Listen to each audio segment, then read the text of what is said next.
we are talking about how to set up your daily homeschool schedule. I'm Sarah Waycamp, and in 2022, my family and I transitioned into homeschooling. As I was going through the process myself, I remember thinking, man, I really wish I had someone to hold my hand and show me step by step exactly how to do this. That's why, as I went through the process myself, I took copious notes on what I thought could be improved, what mistakes I made, and how I would change the whole process to make it better.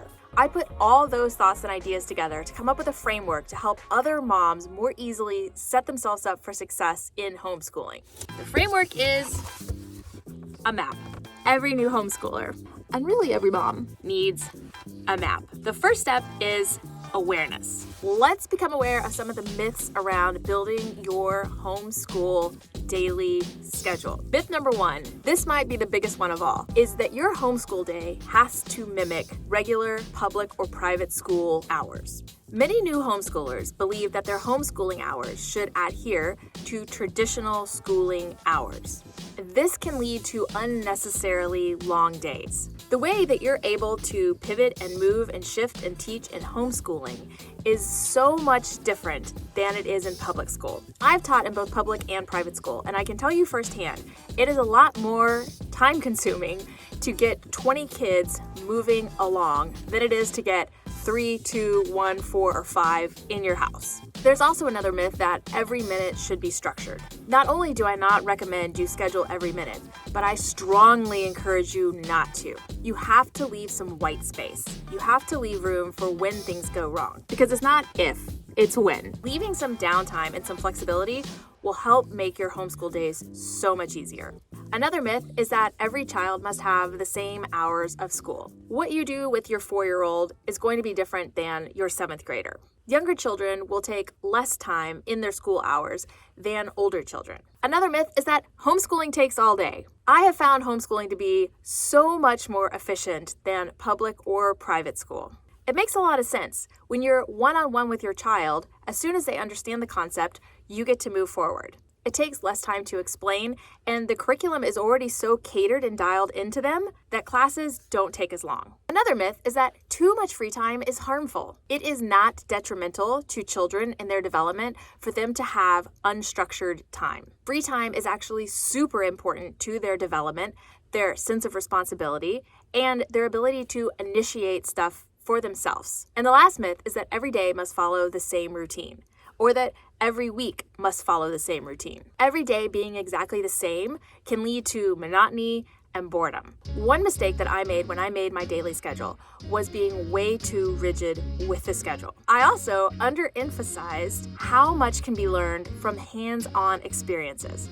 It makes sense. When you come from a public school upbringing and you've been a public school teacher, most of what you've been taught is that the learning takes place in books, at the table, on paper.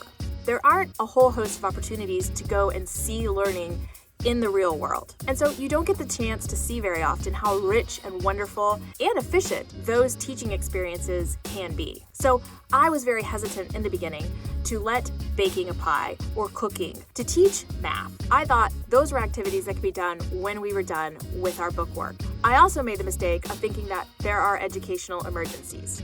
It's gone on years now, and I still can't think of a single thing that I have felt is an educational emergency. I made the mistake of thinking that everything had to have a timeline and that there was such a thing as falling behind or getting ahead. I also made the mistake of thinking that we had to have the exact same amount of days in our schedule as public school.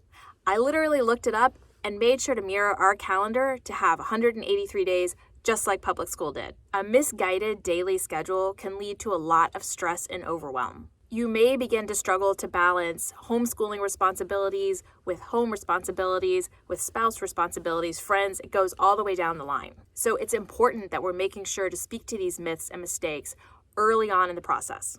So you're like, okay, let's do this. Let's get out our planners and let's make a daily schedule. We're almost there. But first, the M, mindset. It's important that we tackle the mindset stuff before getting into the action of actually taking out the planner and plugging in the classes. If you don't, things like perfectionism, anxiety, fear of failing, self-doubt, all of these will start to come up when you're in the middle of trying to plan your daily routine. So we address them on the front end to make the actual planning part a lot easier and more effective. So what are a few of the mindset issues that come up as we start to think about making a daily homeschool schedule? I know one of them for me was, how am I going to fit all of this in? I remember going to my husband multiple times, showing him pieces of paper or planners or sticky note boards that I had made. And I continually kept saying, it's never going to happen. We can't fit it all in. There's no way. There isn't time for everything. How do people do this? I had so much anxiety and so much self-doubt around being able to fit it all in. I also had some perfectionism come up. I wanted to make sure that I was doing each subject for the exact right amount of time. I also argued that we absolutely needed an ironclad structure. I had concerns that not maintaining a very rigid structure would result in absolute chaos.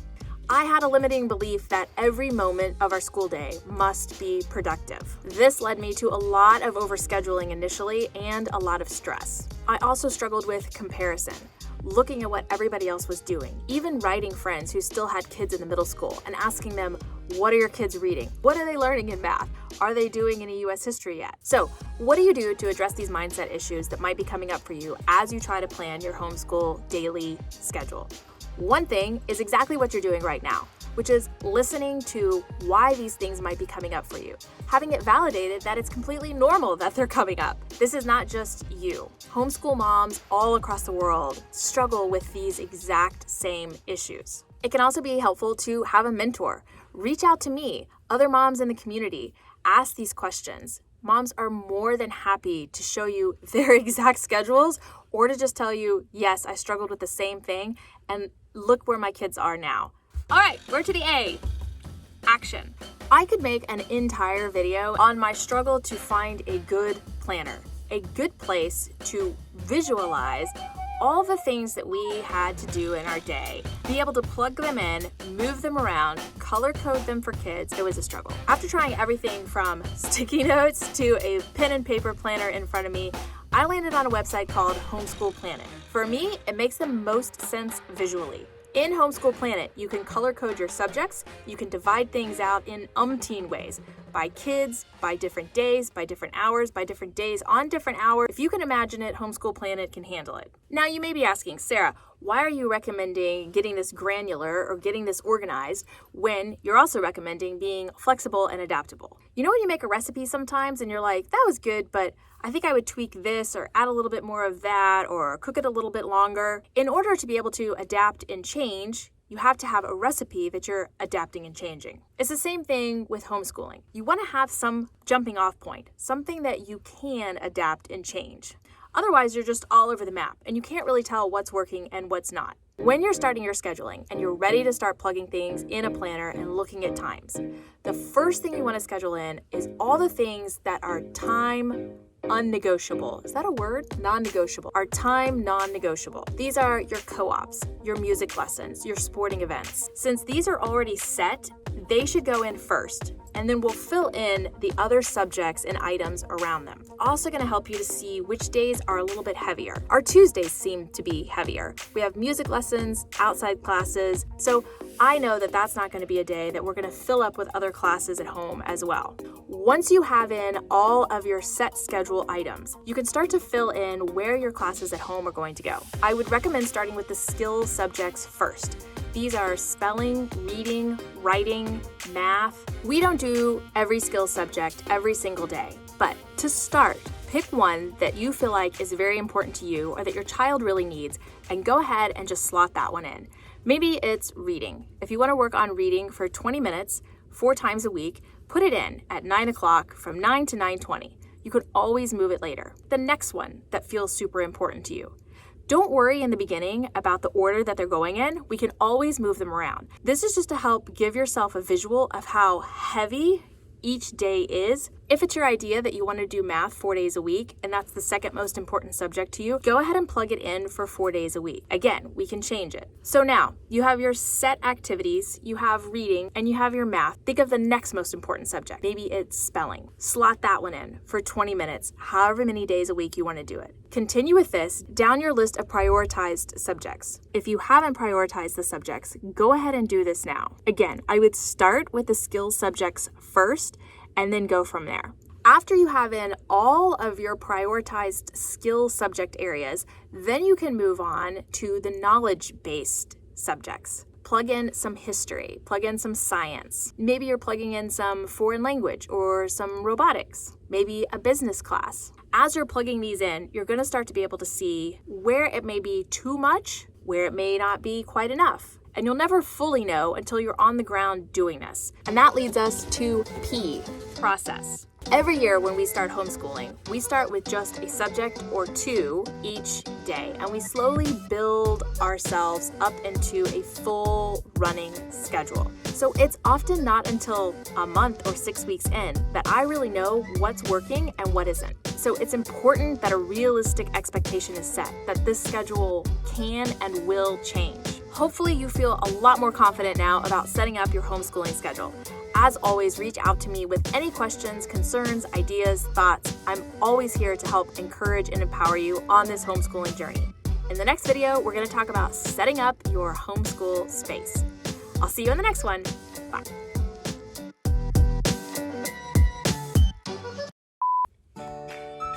This is just gonna stick up the whole time. Just this one. And I think it's gray too, which makes it even funnier. Awareness is becoming aware of. I don't know what to do about that. I have like a make it stick down thing, but it's upstairs. I'm not going all the way up there to get that. I also underemphasize. I don't know that I can say that. It is what it is. Okay.